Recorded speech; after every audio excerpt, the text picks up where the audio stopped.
మళ్ళీ మళ్ళీ అంటూ ఆ పెన్షన్ కార్యక్రమానికి వెళ్ళటం, ఏ విధంగా ఆయన మాట్లాడుతున్నారో మనం అందరం కూడా చూస్తున్నాం. నిజంగా జగన్ నొక్కిన బటన్లన్నీ మేమిచ్చే పెన్షన్లు అంతే. ఎంత నిస్సిగ్గుగా అబద్ధం చెప్పటం అనేది ఆయనకే చెల్లింది. ఆయనకి అండగా నిలిచిన ఆ పత్రికలు రాయటం అనేది వాళ్ళకే చెల్లింది. ఎంత దురదృష్టకరం అంటే చంద్రబాబు నాయుడు అధికారంలో ఉన్నప్పుడు 2014 to 19 39 లక్షల మందికి మాత్రమే పెన్షన్లు ఇచ్చేవారు. కానీ జగన్మోహన్ రెడ్డి గారు దాన్ని దాదాపుగా 3,000 వరకు పెంచుకుంటూ పోతూ 66,34,742 మందికి ఇచ్చారు. అంటే ఎన్ని లక్షల మందికి ఎక్స్ట్రాగా మనం ఇచ్చాం అంటే ఇంతమంది బెనిఫిషియర్స్ ని తెలుగుదేశం పార్టీ ఎలా మోసం చేసింది 2014 నుంచి 19 వరకు అనేది రాష్ట్ర ప్రజలందరికీ తెలుసు. ఇప్పుడు మళ్ళీ అధికారంలోకి వచ్చిన తర్వాత దాదాపుగా 63,59,000 మందికి మాత్రమే పెన్షన్లు ఇస్తున్నారు. అంటే 3 లక్షల మంది పెన్షన్లని ఏ విధంగా తొలగించారు అనేది కూడా మనం ఇక్కడ గమనించాల్సిన విషయం. ఒక్క పెన్షన్ మాత్రమే ఇస్తున్నారు, సూపర్ 6 గాని ఆయన ఇచ్చిన మేనిఫెస్టోలో ఉన్న వాటిని. అది జగన్మోహన్ రెడ్డి ఇచ్చే సంక్షేమాలన్నిటికీ కూడా సమానం అని చెప్పటం అనేది జనాల్ని ఏప్రిల్ ఫూల్ చేయటం కాదా అని అడుగుతున్నా. ఎందుకంటే జగన్మోహన్ రెడ్డి గారు ఈ రాష్ట్రంలో ప్రజలకి సంక్షేమం కోసం కేటాయించింది దాదాపుగా 2,72,000 కోట్ల రూపాయల్ని ఈరోజు డీబీటీ నాన్ డీబీటీ కింద ఇవ్వటం జరిగింది.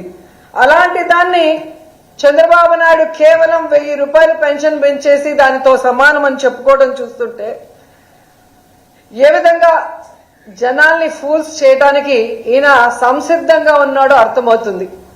ఇది ఒక్క పెన్షన్ విషయంలోనే కాదు, రోజు జనాల్ని ఫూల్స్ ని చేయడమే పనిగా పెట్టుకున్నారు ఈ చంద్రబాబు నాయుడు గారు. అధికారంలో రావటం ముందు సూపర్ 6 అమలు చేస్తాను అని చెప్పి నమ్మించి ఓట్లు వేయించుకొని ఈరోజు ఏ విధంగా జనాల్ని ఫూల్స్ చేశారో మనం అందరం కూడా కల్లారా చూస్తున్నాం.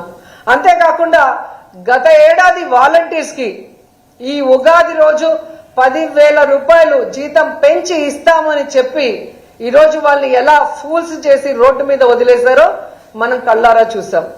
అలాగే ప్రతి ఇంట్లో ఎంతమంది మహిళలు ఉంటే అంతమందికి 1,500 రూపాయలు ఇస్తామని చెప్పి ప్రామిస్ చేసి నమ్మించి ఈరోజు వాళ్ళందరినీ ఎలా ఫూల్స్ చేశారో మనం అందరం కల్లారా చూస్తున్నాం. యువతకి ఉద్యోగాలు ఇస్తాం నిరుద్యోగులకి, లేదా 3,000 నిరుద్యోగ భృతి ఇస్తానని చెప్పి ఈరోజు వాళ్ళకి నిరుద్యోగ భృతి ఇవ్వకుండా ఉద్యోగం ఇవ్వకుండా ఎలా ఫూల్స్ చేసి రోడ్డు మీద వదిలేశారో మనం కళ్ళారా చూసాం. అంతకన్నా ముఖ్యమైనది అమ్మఒడి.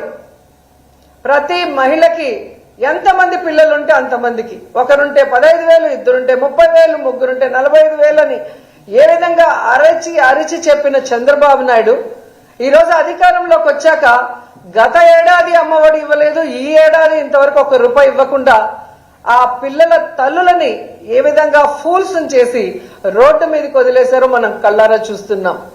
ఇంకా ఈ రాష్ట్రంలో ఉన్న మహిళలకి తాము అధికారంలోకి వచ్చిన రోజు నుంచే ఫ్రీ బస్ ఇచ్చి తిరుపతి, కాళహస్తి, విజయవాడ, శ్రీశైలం, అన్నవరం ఇలా అన్ని కూడా ఫ్రీగా తిరగచ్చు, ఎవరైనా టికెట్ అడిగితే నా వీడియో చూపించండి అని గొప్పగా చెప్పిన చంద్రబాబు నాయుడు ఈరోజు ఫ్రీ బస్ ఇవ్వకుండా మహిళల్ని ఎలా ఫూల్స్ చేస్తున్నారో అందరూ కూడా కళ్ళారా చూస్తున్నారు.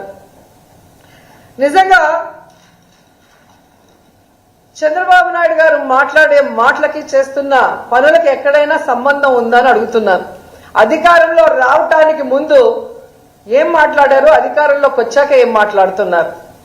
మేము సూపర్ 6 ఇద్దామనుకున్నాము, బయట నుంచి చూస్తే చాలా ఈజీగా ఇచ్చేయచ్చు అనుకున్నాము, కానీ ఈరోజు ఇవ్వటం చాలా కష్టంగా ఉంది అంటున్నాడు.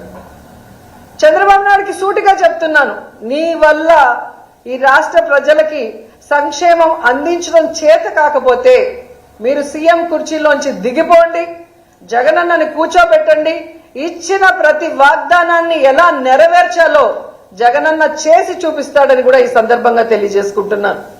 ఇవ్వాలన్న మనసు మీకు లేదు, ప్రజలంటే అసహ్యం, రాష్ట్రం అంటే అసహ్యం, కేవలం అధికారం మాత్రమే మీకు కావాలి.